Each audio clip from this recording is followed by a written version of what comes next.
You've obviously left policy unchanged, but you've cut your inflation forecast. You barely see any inflation at all over your forecast horizon, which is the next 3 years, which raises the question, do you need to ease policy further? Will interventions, which you said you've stepped up, will that be enough to fulfill your mandate? Well, our policy is very clear. So we have the negative interest rate, but we have also the interventions, and we say clearly that we are ready to intervene more strongly if necessary. So if you look at the balance sheet of the Swiss National Bank, this is proof that we already used interventions quite a lot this year in order to fight deflation, the negative inflation that we have at this moment. So we believe that this policy at this point is the right one, but of course we will review the policy on a regular basis. Now, deflationary pressures or disinflationary pressures are rising around the world, especially in Europe. Do you see the global economy sort of going in a deflationary direction over the medium term? Is this a risk? Well, of course there is a certain risk. So we are in a very difficult situation. The global economy is in a deep recession, the deepest recession probably since the Second World War. So it's very clear that it's necessary to have expansionary both fiscal and monetary policy in order to fight this deflationary environment. So we see that globally, including in Switzerland, where both monetary and fiscal policy are expansionary. So we have to avoid a situation that we will have a continuing deflationary situation. We believe that probably the worst point is behind us.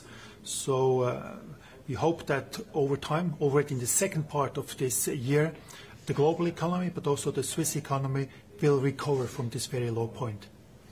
Now, you're just speaking about recovery and of the worst recession since World War II for the global economy. You also said today that the recovery will be difficult.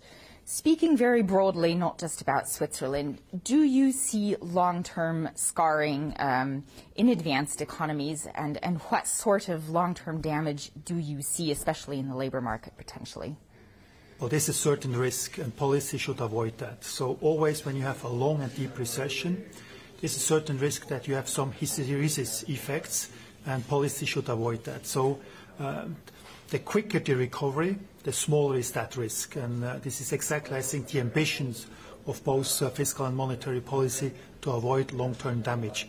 But of course, the recovery will take some time. At the moment, it will be incomplete, and it will take some time.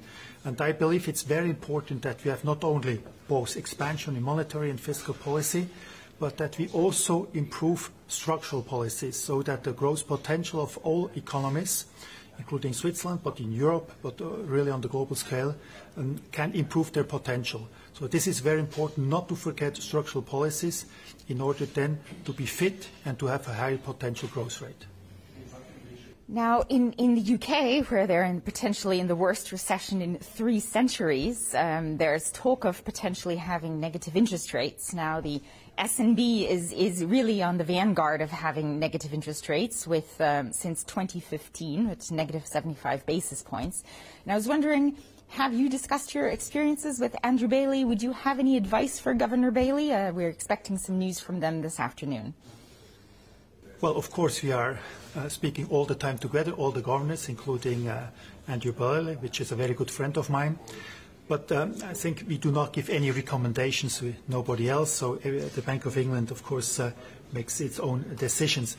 Regarding negative rates, it's also very important to see over which channels they have an impact. You can distinguish between the exchange rate channel and also the credit channel, and there is a lot of evidence that the exchange rate channel is very important. That's the main reason why we use it, because we have a safe haven currency, a very strong Swiss franc, and we have to use negative rates in order to make the Swiss franc a little bit less attractive. I think the evidence on the credit channel is a little bit weaker for negative interest rate.